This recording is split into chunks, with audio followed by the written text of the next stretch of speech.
How we doing, Grace? All right, it's good to see you guys. Listen, I know that you are interested in finding out what the December totals were for our big giant give in December. I'm going to tell you next week. No, I'm just kidding. I'm going to let you know right now. So let me put a little context to this. So we have a Christmas offering every year. This year it was for a counseling center, and we're going to be building a counseling center on the property. We're really excited about it because here's the reality. People are broken in our city, and people are hurting in our city. And what we want to do is we don't want to just help people feel better. We want to connect them to, we don't want to just help people feel better. We want to help them feel better and then connect them to Jesus. And so we're going to have biblically centered, counseling at Grace. And I said, this is just the beginning though. Like I want us to have counseling centers all over Central Florida. Like, wouldn't it be incredible if in 10 years, Grace was one of the largest mental health providers in Central Florida? Like, wouldn't that be an amazing thing? But listen, we can do that. We can do that because we have a unique voice. We have the ability to take people who are hurting and help them take their next step toward Christ, and not just make them feel better, but help them to feel better forever and ever and ever because we've introduced them into a relationship with Jesus. So I'm really excited about the Christmas offering. Last year, our Christmas offering was $750,000. Like we were shooting for $750,000, and we ended up getting $752,000. It was fantastic. God was just great because we have this thing around here that we say all the time. It's this thing that we believe, and that is when you show up, God shows up. When you show up, God shows up. What that means, and what it is an antidote to, is the kind of bad Christian thinking that says, I'm just going to kind of sit here and do my own thing, and God will make me mature. No, he won't. Actually, the gift of salvation is totally God's work in your life. You do nothing to earn it, deserve it, or whatever, right? But when it comes to our spiritual growth, that's not a monergistic thing, it's a synergistic thing, meaning it's God and you working together collaboratively to create the life that he wants for you. And our desire for you is to have that kind of life, but you can't just say, I'm just going to let God do all the maturing for me. That doesn't happen. The difference between spiritually mature people and spiritually immature people are there are some that are showing up in their spiritual life, and there are some who are not. Who are just kind of taking the wait and see approach, right? And so when we show up, God shows up. And we asked you guys just to do that. And I want you to know, we didn't exactly hit. So we went from $750,000 last year to $900,000 this year. We didn't exactly hit our number, but it was awesome. It was still pretty good. Go ahead. It was $900,000 this year. Here's what we got this year. $1,197,000. Yes. I mean, check it out.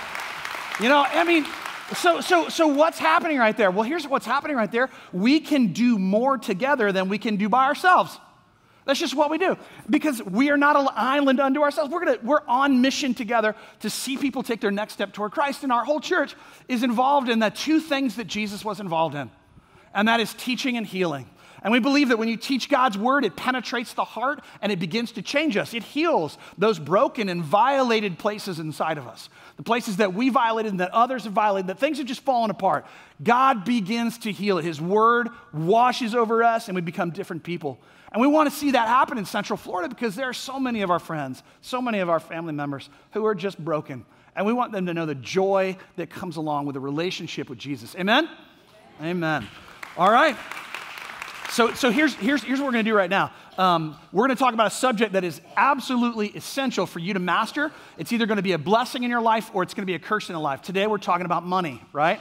And money is either going to be a blessing in your life or it's going to be a curse in your life. And we're going to look at one giant error that has two poles to it. One big error that has two poles to it that most Christians get wrong when it comes to money. We fall into different camps about it, right? And we're going to look at this. So we're going to look at this issue. One is called hyper-materializing money, and the other is hyper-spiritualizing money. I'm going to give you a third option of that I believe is a more biblical option, one I think that you're going to be able to live with a lot better. So let's go ahead and dive into the scriptures because this is where we get our hope. 2 Corinthians chapter 9, verses 6 through 14. Let's read this and then we'll walk through it carefully. Verse 6 starts like this. The point is this: whoever sows sparingly will also reap sparingly, and whoever sows bountifully will also reap bountifully. Each one must give as he has decided in his own heart, in her own heart, not reluctantly or under compulsion, for God loves a cheerful giver. And God is able to make all grace abound to you, so that having all sufficiency in all things at all times, you may abound in every good work. As it is written, he has distributed freely. He has given to the poor. His righteousness endures forever. He who supplies seed to the sower and bread for food will supply and multiply your seed for sowing and increase the harvest of your righteousness. You will be enriched in every way to be generous in every way, which through us will produce thanksgiving to God. For the ministry of this service is not only supplying the needs of the saints, but is also overflowing in many thanksgivings to God. By their approval of this service, they will glorify God because of your submission that comes from your confession of the gospel of Christ and of the generosity of your contribution for them and for all others. Verse 14, while they long for you and pray for you because of the surpassing grace of God upon you. Thanks be to God for his inexpressible gift. All right, let's go to verse 6. We've got some great stuff. And my prayer for you today is that you're going to get rid of some of the junky ways in which you think about money. I want you to be healed from this. The scriptures say that that's possible. I want you to be healed from the junky ways in which we think about money, right? Some of us hold on to it, some of us fear it. Somebody once said that there is two very similar positions when it comes to money, and they both are attenuated by fear. One is the person who's always afraid they're never going to have enough.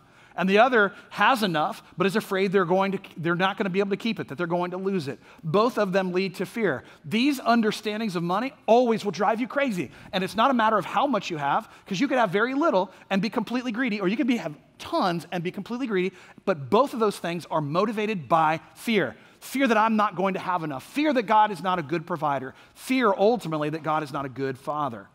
And so we look here in verse 6, and let's dive into it. It says this again.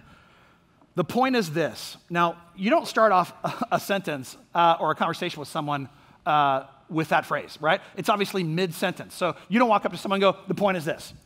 You know, right? What you do is you have a conversation first. So in the first 5 verses, here's what's happening, okay? In the first 5 verses, Paul is talking to the church in Corinth. Corinth is a Greek city. It's a city-state. And it's a fairly wealthy church. It's a fairly wealthy region. Something has happened in Jerusalem. There's been some persecution. There's been some devastation. The Christians are suffering, and they don't have enough money. And so what he's doing is he's transferring some money from the Corinthian church, because he's bishop over everybody, right? He's transferring all this money from the Corinthian church to the church of Jerusalem. But when he first came and said, hey, I want you guys to give, they're like, yeah, we'll give. That's awesome. That's great. We'll do that. And then when it came down to it, they're kind of like, some of us are on a fixed income, Social Security. And then others are like, I'm too young. I got a lot of student loans. And people are starting to make excuses of why they're not going to be able to give. And so Paul's like, he's very sarcastic in the first 5 verses. And he goes, all right, hey, I'm going to send you somebody. And they'll just, they'll help you with your giving, so that when I arrive, you're not embarrassed because you're like, here's $4, Like that's what he's saying. So in verse 6, he breaks into, what's the point of the giving? And this is what he says. The point is this: whoever sows sparingly will also reap sparingly, and whoever sows bountifully will also reap bountifully. Now, that says, the point is this: whoever sows sparingly, that means by holding back, by not giving, will also reap sparingly. In other words, you're going to be held back towards God. So if we hold back on God, God holds back on us. And whoever sows bountifully, generously, God will also give to generously. And I'll give you the principles for that in just a moment. But the first thing I want you to see is it says whoever sows. Now this is probably this is an excellent first century illustration. Everybody that was listening to Paul do this was like, yes, I know exactly what you're talking about. But this is the 21st century, right? And it is the roaring 20s. We do not in any way relate to sowing and reaping and harvest and all that kind of stuff, right? So let me explain it to you a little bit, right? So here's what a farmer's challenge is. A farmer will take some seed and he'll put it in the ground, right? He's going to produce wheat, he's going to produce corn, whatever, right? He's going to put it into the ground, he's going to water it, he's going to do what's necessary, right? But if you grew up in Orlando like I grew up in Orlando, or if you've just happened to be in Orlando for a long, long time, when I was a kid, Orlando was filled with orange groves, just everywhere, right? And I see people bobbing their heads, yeah, I remember that, right? So it was filled with orange groves, and then a blight came in. I still remember what it looks like a little fruit cancer. And it came in and just wiped out so much of the citrus here in Orlando, right? And it was a big challenge. This is exactly the challenge that Paul is illustrating when he illustrates the point. He says, look, some of you are just you're gonna sow the seed. That means put it into the ground. But the problem with that is that once it's in the ground, you have to have faith that what's going to be produced is going to give back to you. And that does require faith. Why? Because when he puts it into the ground, some kind of blight can come, some kind of pest can come, or just as happening right now all throughout the Midwest, it doesn't rain at all. And what happens is you just see fields of seed that is now fallow and dead. Why? Because the circumstances weren't right. So what the farmer has to do is they have to put the seed into the ground, right? And they have to trust, God, you will protect me from all these things, which, by the way, the book of Malachi, which is the last book of the Bible, says, God says in the giving, it says, will you test me in this? I will protect your crops, your 401ks. I will protect your this. I will protect whatever it is. Like what you have, I'll protect if you trust me with it, right? And so, but the real challenge is trust. This is why I've said for years here and taught people who've been here for years that money is never about money. It's always about trust. It's not about what you have. All right, and so when we put it into the ground, here's what can happen. We might feel like we're not provided for. And so what some people were doing in the first century was, let's say that I have enough seed, and seed's everything, right? So if I have enough seed for 1,000 acres of stuff, I'm only going to plant 20 acres because I'm afraid I'm going to hold on to my seed that something might happen to it. So he wants you to know that if all you put in the ground is your 20 acres, then you need to know that's all you're going to reap. That's all you're going to get back when it comes to harvest time. When God protects and God watches over, what you get back is going to be really small. And he says this exact same thing about money to us. He says, whoever sows sparingly. And you have reasons to be sparing. Like we've heard this over and over again. And I'm going to give you some stories and some stuff today that I think will be helpful for you. But we've heard it over and over again. We all have a reason. I mean, man, we just have reasons for why we don't give. But look at what it says next. In verse... Actually, let's go to Philippians 4:19. This is what the Bible says about trusting God. It says, "And my God will meet all your needs according to the riches of His glory in Christ Jesus." Who's going to meet your needs? God's going to meet your needs. He's going to protect you, watch over you as you sow that seed. Now, here are the two errors that Christians fall into: hyper-spiritualizing and hyper-materializing money. So you'll read passages like this. It's the same passage, same words, but will come with different interpretations, right? And here's the reason why. Because some people will go, okay, no, this is about like if I sow $10,000, God's going to give me $100,000 back. Listen, can I just say, I mean this as your brother in Christ. That's dumb.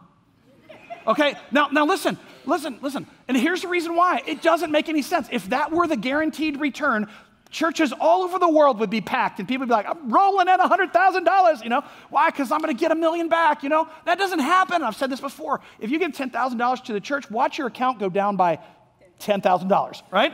But that's what's going to happen, right? Right? But hyper-materializing giving, and you hear some preachers who will do this. If you give to the church, it's going to be just magnified. God's going to give you back this, and He's going to give you back that. Watch, and we're going to talk about that in a second. But hyper-materializing things turns God into an ATM. And our behavior for giving and our motivation for giving becomes the manipulation of God. I give, you have to give. And sometimes what happens is it shipwrecks Christians' faith. Why? Because by faith, this sweet young person, I receive it, I'm going to claim it right now, I'm going to get it, just hold your hand up long enough, it'll happen, right? Just I'm going to receive it, and then you don't get it, and you look at God and you go, well, I did my part, why didn't you do your part? And He's like, I sent my son. I gave you Jesus. $10,000 or $100,000, that's not going to change you. My son, I gave you everything. For God so loved the world that He gave His only son. He gave dramatically.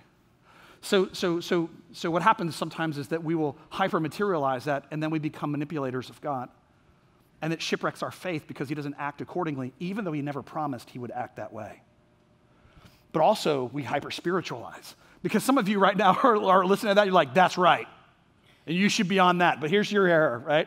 Here's the error. The error tends to be hyper-spiritualizing. Money doesn't matter. No, it's just you and God. That's all that matters. It's just you and God. Material things, they don't matter at all. And it sounds spiritual. I don't need money. All I need is Jesus. Can I tell you where God actually disagrees with you? In Genesis, in the book of Genesis, right? In the very, very beginning, as God's creating everything, God creates Adam first, right? And then Eve, because he didn't get it right the first time, right? No, that's not true. That's heresy. Okay, so it's a joke. That's a joke, all right? So listen. So God creates Adam, and then he creates Eve, right? But why was the reason why God said he did that? Now, God was parading animals in front of Adam. He's having conversations with Adam. He's in communion with Adam. But then God himself says this, it is not good for man to be alone. Now, listen. He wasn't alone. Adam had God. He was the sinless, perfect man. And he had God.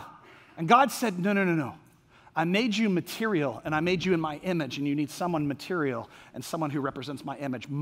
It's not good enough for Adam, for you and me just to be you, and it's not us on an island. The Bible never teaches us you and Jesus. The Bible teaches us and Jesus. It teaches his bride, the church, gathered together on purpose and with a mission together. That's what it teaches. You were never meant to be an island, even with Jesus by yourself. You were called to be a people together. So when we think about this, it says, and my God will meet all your needs according to his riches and glory. He doesn't just meet our needs, because needs are very specific. Look at this. It doesn't require this clothing, but something to cover me, and something to eat, and some place to lay my head, and that is all needs are. And therefore, I would argue that every single person in the room has been given more than they need. We've been given extreme blessing, poured out on me over and over and over again. I want to tell you 3 quick stories about that, okay? And these are 3 gifts that have been given to me in my life that were just extravagant and extraordinary, and they went way beyond our needs. The first was, I was a pastor up in Indiana. Anybody from Indiana? Yeah. Terrible place. And I was in South Bend, Indiana. It's kind of post-industrial, and aside from Notre Dame, there's not much there. But I was in that amazing, incredible church. The guy that I told you about last week, the evangelist in the elevator and pulling over the cops and stuff like that, this is that guy, right? So it was we were really young. Kelly and I were super poor. We made no money, had tons of student debt. And it was just amazing. I was there, and because I didn't want to spend any money, and because I was in Florida, I didn't own a coat. And so one day I went to work, and it was 20 degrees. And my pastor goes, hey man, you're in a long sleeve shirt, and it's 20 degrees outside. And I was like, yeah. And he goes, you need a jacket, son, come with me. And so he grabs me, we go to this really, really nice shop. I meant to bring it today, but he buys me this 3/4 length lambskin coat. And I just happened to catch how much it cost, $1,000. And I was just like, and he just kind of took the tag away real quick. He didn't mean for me to see it. But I noticed it was like $985 or something like that. And I was just overwhelmed by that gift. Because I didn't get what I needed. I was given something extraordinary. It was a blessing from God. Like, God promises your needs will be met. But he doesn't promise extraordinary blessing, but because he's a good father, that's frequently what he does. See, watch this. So the error is hyper-materialism and hyper-spiritually thinking about money. So it's hyper-materialism or hyper-spiritualizing money, right? See, the way that God works when it comes to sowing seed into the sand or into the ground is this. He does give you materially, and he does give you spiritually. Both of those things. It's not an either or. He does both of those things. So I get this jacket. I mean, to this very day, this jacket sits in the corner. It's kind of all tattered now. I wore it for like 5 years straight, and it's all tattered up right now. It's just got like, little cuts in it here and there, but it sits in the corner of my closet so that every time I open it, I think about generosity and how God poured out his love on me, and I didn't deserve a $1,000 jacket when I was like 24 years old. It was an amazing thing to see. And then even earlier than that, my wife, I was making $8 an hour working at Florida Hospital in their Center for Psychiatry. And it was a great job. It was fun. I was in seminary, graduate school at the same time. And I'm just kind of working and doing my thing. And we were dirt poor. And you have to understand, my wife is a massive pragmatist. She's an introverted pragmatist, And so she's just, and any guys in the room like watches? Raise your hands. All right. Okay. Yeah. I call us watch guys. Like not everybody gets it, and we don't need them. Like, why would you need? Hey, what time is it? I'm they're completely irrelevant now, right? But I'm a watch guy, and I loved watches. And so my wife, we were dirt poor, we didn't have hardly any money at all. So what she did is she went out, she did something crazy, and this is not advisable in general, but I just wanted you to see the bigger principle, right? And the principle is she went out, she bought me an amazing watch. I got an Omega Speedmaster professional watch, nice. Right? And it was awesome. It was $3,000. I went and looked it up afterwards. I was like, "Why are you crazy? What's wrong with you?" But here's the thing. She bought it. It was incredible. I was overwhelmed. Why? Because it wasn't something I needed. And she thinks a watch that costs more than $50 is ludicrous. So she overcame her stuff to be generous towards me in that way. And then last year I had walking pneumonia. It was terrible. I was going to doctor, and I lost it somewhere. Just lost it. I know. I apologized to her. I was like, and she didn't care at all. I had watched like 10 years. It's not a problem. I just feel bad for you. And I'm like, I do too. But here's the crazy thing. She goes, you know what? Because we're in a different financial situation right now. We're not poor anymore. We're like middle class and doing great. But she goes, let's just go out and buy another watch because we have savings. I'm always going to have savings. This is what I do, right? So let's just go out and buy another watch. And I'm like, no. Like, it's not about the watch. It was about the beneficence of the heart. It was about the willingness to sacrifice for me, to say, I'm going to give you something that's completely not necessary, but I want to pour out my love on you. And this is what the Father's done for you. He's poured out his love on you.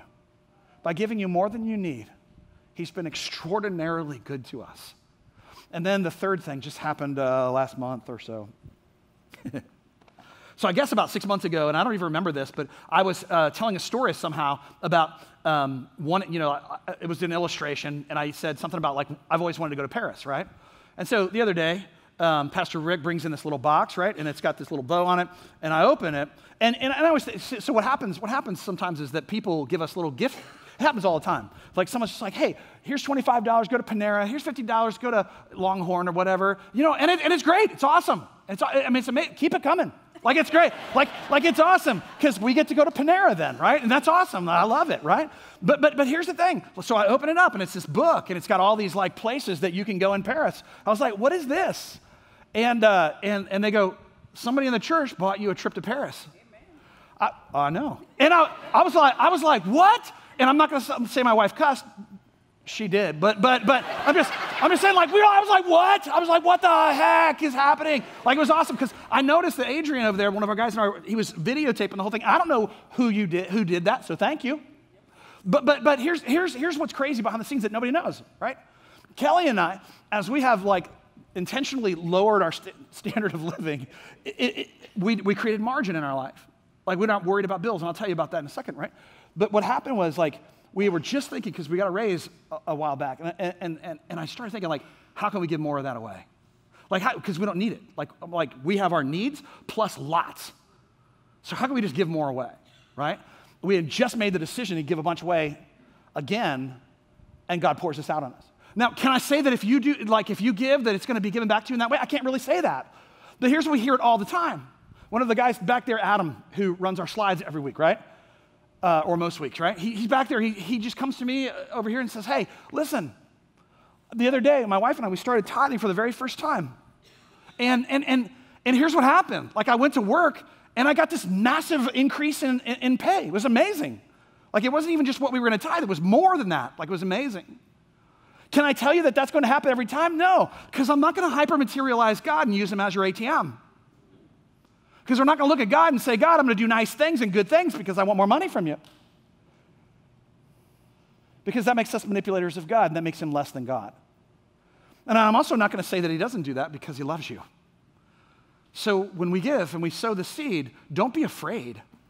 Don't be worried, because he will give to you materially and he will give to you spiritually. Why? Because money's never about money, it's always about trust. And as your trust increases, that increases your faith. And it changes you.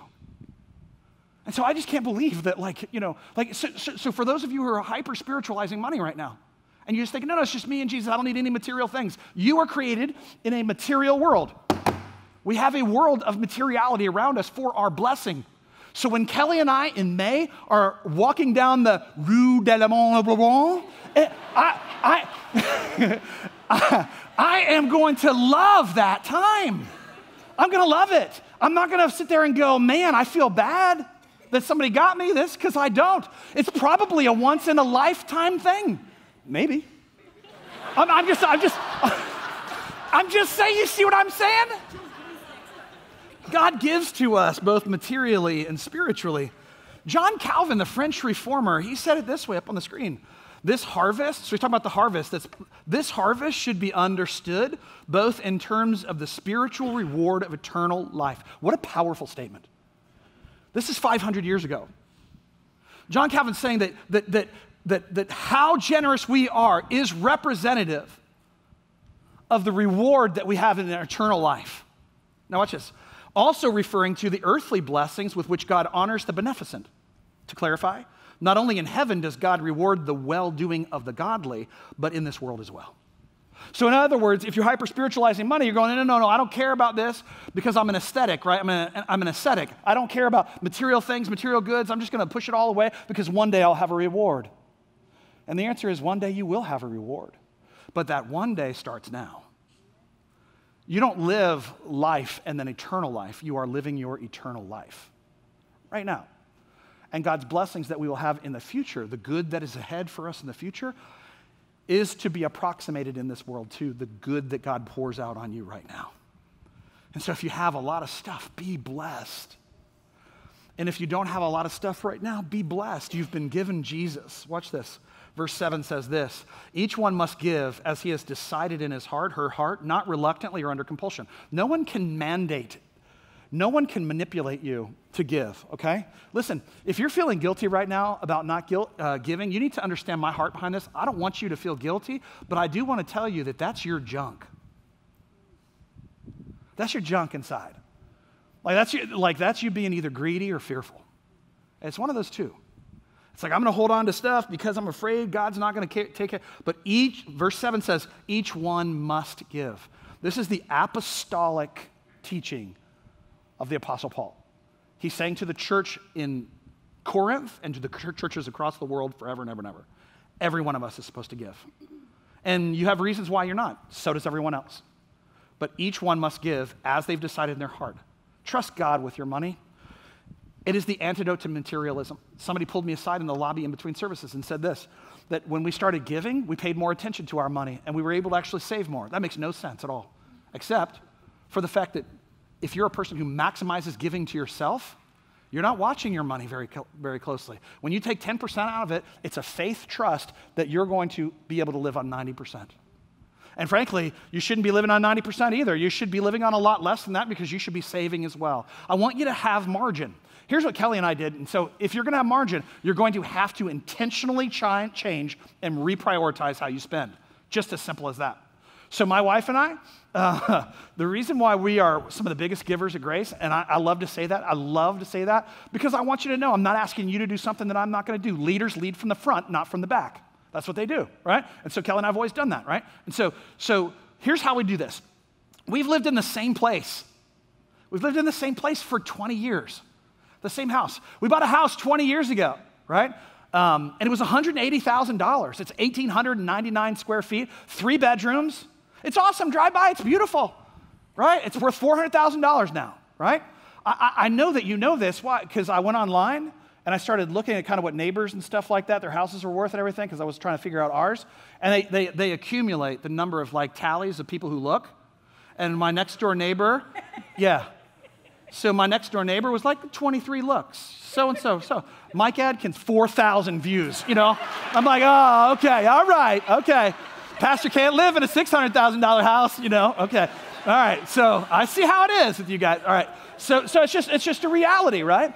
But we bought a $180,000 house. My mortgage is lower than your mortgage, right? If you live with people, my mortgage is lower than your mortgage, right? Like, I'm just telling you why, because we just don't pay a lot, because we've been paying it off for a long time. We've been paying it ahead. We're going to pay it off before the 30 years. Why? Because I hate debt. The lender is slave to this, what is it? Oh, trying to quote the Bible. Hey, say it again. Borrower is slave to the lender. Thank you, Adrian. Well done. Okay, so that's exactly right. I hate that kind of stuff. I don't want to be in debt in any way. And so what happens is as your income rises and you keep your lifestyle at a certain point, two of my boys, 7 years apart from each other, they've lived in the same room with each other, and they love each other most of the time. And it's great because you can't escape. You got to solve problems. We got a really close family. We don't have a lot of money problems anymore. We just don't. Why? Because we don't live giant lives. We don't go to Paris, right? Except for May, all right? Just saying, we're going in May. But we don't do it. Now here's the crazy thing. Just like, could we have afforded to go? Yeah, if we did not give to the church in the way that we do. And so in that way, it's going to require you to make some changes. But I want you to be free. I want you to be healed of dumb money problems that we get ourselves in. Money's never supposed to control your life. It's supposed to bless your life. God doesn't just give us spiritually, even though he does do that when we give, because it builds our faith and our trust in him. When you can say, I trust God for all my provision, you have made a giant step forward in your discipleship.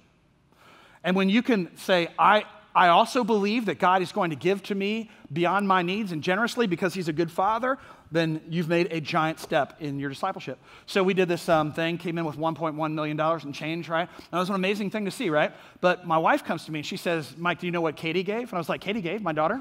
She's 12 years old. She gave $41. And I was like, she gave $41? Like, we could go on Panera or something, you know? And she goes, yeah, she gave $41. And I said, well, why did she give $41?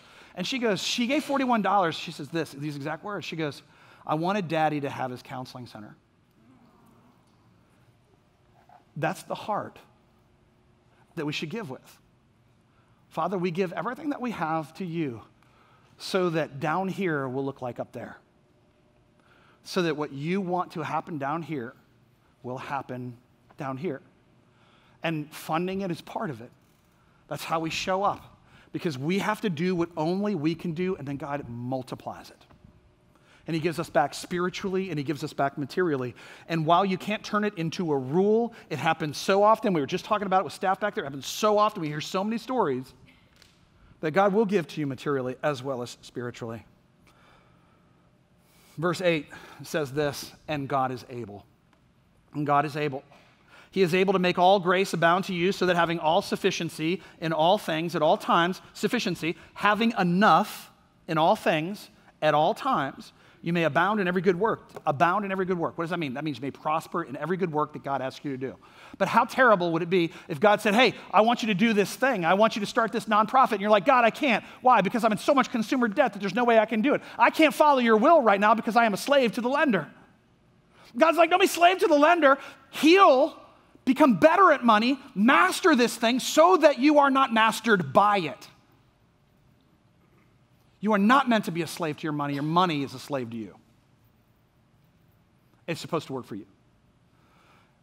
And the Bible says that God is able to do that. He is able to make you have enough so that when he says, I want you to go in this direction. Maybe for some of you, he says, hey, I want you to adopt a child. But I don't have enough money to do that. I'll give you. Just trust me and walk in my way.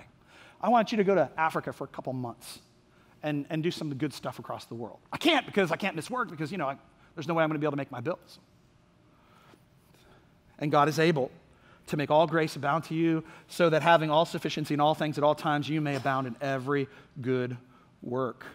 Verse 9 says, as it is written, he has distributed freely, he has given to the poor, his righteousness endures forever. God watches the least. He does. Verse 10 says this, he who supplies seed to the sower and bread for food will supply and multiply your seed for sowing and increase the harvest of your righteousness. What does that mean? So let's break it down. He who supplies. Who gives you what you have? God gives you what you have. Now I can hear the pushback in your minds because I've felt this at certain times in my life. You might be thinking something like this. Mike, you don't know, I built a business. Like I did that by myself. Like I built a business, I worked really hard. You know what happened? When everyone else went home at 5 o'clock, I was there till 11. And I worked night after night and night after night pressing. And I remember this when we started Grace. Kelly and I were working 16-hour days for as many years as we could possibly imagine. Like it was nonstop pushing the ball uphill, hard work, difficult things. I get that. I understand that. Like you're pushing, you're working really hard. And so you think to yourself, I deserve this. They went home at 5. They had wine with their family. They watched Friends. That's just what they did. Like I didn't do any of that. I worked really hard. I deserve this. No, friend. Like you need to understand Like God gave you the capacity to do that. Not everybody has the capacity to work 16 hours a day like you do. But that doesn't come because you're awesome. It comes because God blessed you by pouring it into you. Listen, there's this guy named Warren Buffett who's pretty good at investing, right? He was talking the other day. I thought this was fantastic, and I don't think he believes in God. But listen to what he says. He said, people are always stunned, and I think I looked this up correctly, but it's right. This is within a couple of points, okay? Since 1969, when Berkshire Hathaway, his investment group, started, till now, it's returned a little bit more than 16% annualized. That's phenomenal if you don't know that. Like, that should have been like, because that's just not what people do. Like, he is the Oracle of Omaha, everybody calls him, right? So here's this guy, right? Here's this guy. And here's what he says. He says, there's not a whole lot that's very special about me, except that my genes gave me a certain brain that was given at a certain time period in history that allowed me to do what I do right now. He said, if I was born a long, long, long time ago and I had to outrun a dinosaur, I'd be the first guy eaten. He's like, because I wouldn't have been wired for success in that moment. He says, I was born at the right time with the right kind of brain, and that's what's led to what I have. I thought it was enormously humble of him to say that. But we understand that there's a God behind those circumstances, that he was born in that moment, had a brain like that, and God created the opportunities for him in very much the same way that he did for you. I told you last week the reason why I'm a teacher up here is because I'm a Christian. And I had certain teaching gifts that God ignited for people just in some small marriage classes that we started when we were young kids. And it just began to grow and grow and grow and grow, right? But my mind, like my gift, is being able to take ideas that are completely separate from one another, and no one goes, here's a bridge between them. I'm just able to put the bridges between them and make it make sense. This is what I do. This is what I do. But that's not me. That's how God wired me. That's what he put inside of me. In that very, very same way, God gave you these abilities, right? He who supplies seed to the sower, he has given you what you have. Deuteronomy 8:18 says it about as clearly as it possibly can be said, up on the screen. But remember the Lord your God. In other words, when you are wealthy, remember the Lord your God, for it is he who gives you the ability to produce wealth. What you have has been given to you by the Lord, even if it took lots of hard work to get there. He made you have the brain that you have to do the things that you do. He gave you the energy to do the things that you do. The Lord has poured his blessings out on you, right? But for what purpose? Verse 11. You will be enriched, that means have everything, in every way, to be generous in every way. You are given, and this is what I wholeheartedly believe, the richer you are, watch this, the richer that you are in the room right now, the more generous you're supposed to be. Now, that doesn't mean poor people aren't supposed to be generous either, because you can be really greedy and real poor, right? But the more that we have, the more that we're supposed to give away. And one of the things that we've seen over and over and again is that as Kelly and I have given away more of our money over and over again, like to the church and to other things that we support on the outside of the church, the more that we give away, God continues to bless with more. I don't know why, except that I believe that if my hands are like this, God believes he can trust me. Like I'm not holding on to it. I'm going to do it in such a way that I want to honor my Father. I'm not going to materialize him and turn him into an ATM. I'm going to say, God, I want you to do what you want to do here in this world right now. I want to build this great church. I want to see people connected into relationships. I want to see people taught your word that heals their hearts and their minds. We want to see people healed and transformed. That can't happen if I'm holding on and trying to play it safe. If you sow generously, you will be given to generously, spiritually and materially. If you sow generously. But if you choose not to, he will hold back spiritually and he will hold back materially, because he who is faithful with little will be faithful in much. And here is an unexpected gift at the very end of this. Matthew Poole, who lived 1624 to 1679, he said this: no man ought to live for himself. The two great ends of every Christian's life ought to be the glory of God and the good of others. The glory of God and the good of others. The glory of God, the good of others. Especially such as belong to the household of faith. What does that mean, the very end of that? It means this, that when you're going to do good in the world, you do it first to his church. Why? Because when people come from the outside and they see us loving each other really, really well, it inspires them. It encourages them. We do this first. If you saw our annual report, and if you still haven't seen it, it's right out there, right outside the doors. You can grab them on the way out. It shows you kind of what we did with all of our money this last year, right? And but one of the big categories over there was we gave to people inside of our church that were struggling financially. See, here's the reason why, because we're a family. Like, I know that you don't know everybody in the room right now, But we're a family. That's what we're building here. We're building a family of people. And here's what that means. The church has your back. That when you fall down, we're going to be there for you. Because I've taught this to my children over and over again. The strong protect the weak. And we are strong right now. And that means that if there are weak among us, we're going to help them when they fall down. There's nobody who's not going to be able to have food. When we were portable, which was for 14 years, whether it was Edgewater High School or the other schools that we currently are in, we funded food banks for them. Did you know that Edgewater High School in the middle of College Park is a Title I school? You know what that means? That means that most of the kids that go there get one meal a day because that's the meal that they get from the state. So what we did was we provided bags of groceries for these kids to be able to walk out. We never let anybody go hungry in that school. We never let anybody go hungry here. Why? Because the strong protect the weak. You know what? I'm strong today. I may be weak tomorrow, and you may need to help me. So when we're strong, we help the weak.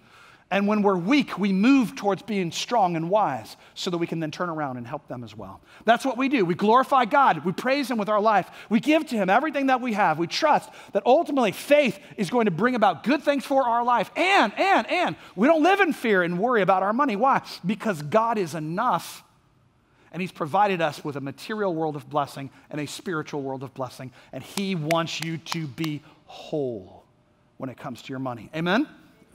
Amen. Let's be that way, guys.